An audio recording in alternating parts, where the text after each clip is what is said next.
Bonjour, bienvenue à tous dans notre vidéo aujourd'hui. Je vous parle en direct de la Tunisie. Je suis Arsène Fanen Collé, de nationalité congolaise. Je suis en Tunisie pour des raisons d'études.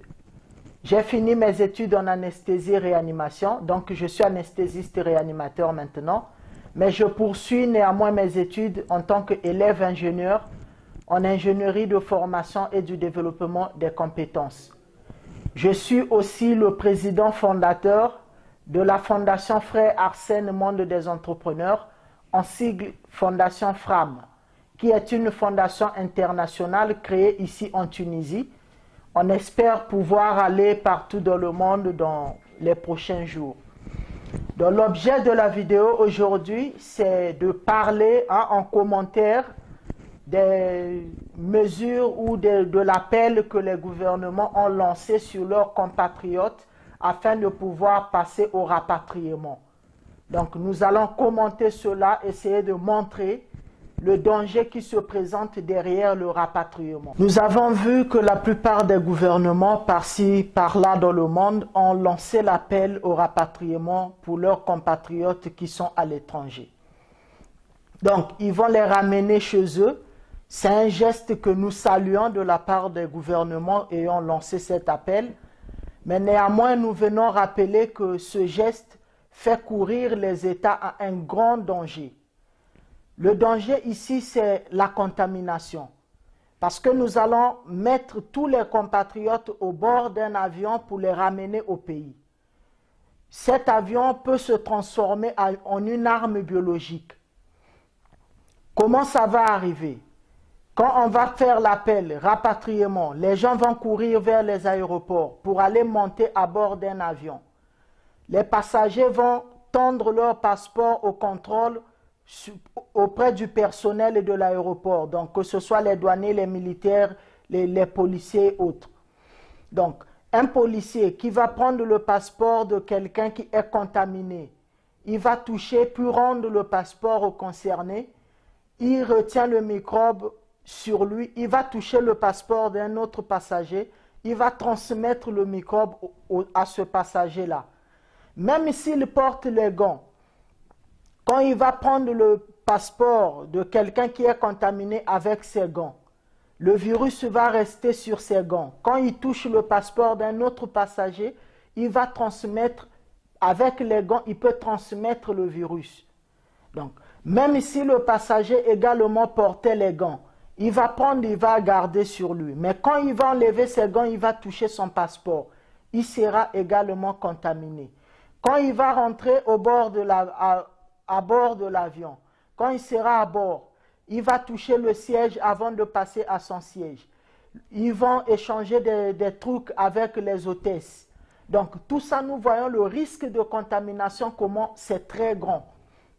Oui, on nous dit qu'à l'arrivée, ils seront mis en quarantaine. À l'aéroport, il y a des mesures pour détecter la température. Oui, évidemment, nous n'ignorons pas cela. Mais ce qu'il faut savoir, c'est que le virus se manifeste chez un individu pas de la même façon que chez un autre individu. Donc, un sportif, le virus peut se manifester après le délai d'incubation. Par contre, chez une personne fragile, dès 4 ou dans les 4 à 10 jours, le virus peut se manifester. Mais ces gens-là, qui ne seront pas détectés avec une température élevée à l'aéroport parce que c'est peut-être un sportif, sa température est normale, régulée par son organisme. Mais on va supposer que la personne est saine, mais c'est un porteur sain.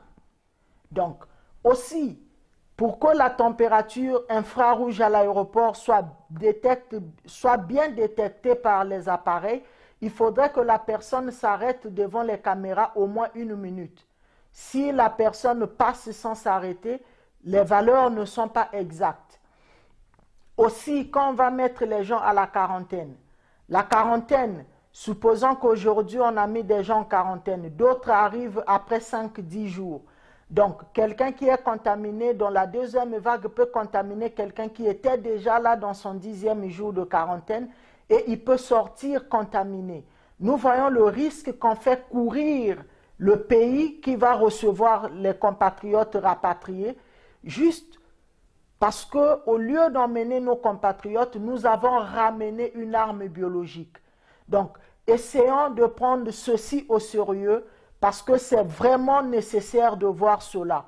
Les mesures sont là, on peut bien faire de respecter les mesures de distanciation sociale à l'aéroport. On peut porter les gants, on peut porter les masques. Mais cela n'exclut pas le risque de contamination. Ça réduit, mais ça n'exclut pas. Donc, au moins que le personnel de l'aéroport enlève les gants après le contact avec un passager. Ou encore, il faudrait que les mesures soient strictes. Même le passager qui a porté les gants, avant de faire un autre acte, doit enlever ses gants, bien les enlever afin de ne pas se faire contaminer et ne pas contaminer les autres. Mais tout cela, c'est un grand budget. Donc, voilà pourquoi nous sensibilisons, parce que c'est très important de savoir le danger qui est derrière le rapatriement. C'est bien de courir pour se faire rapatrier, mais pensons aux autres. Évitons de nous contaminer et aussi protégeons nos proches. C'est en ce mot que nous voulons vous sensibiliser dans cette vidéo. Merci à vous tous qui avez suivi cette vidéo.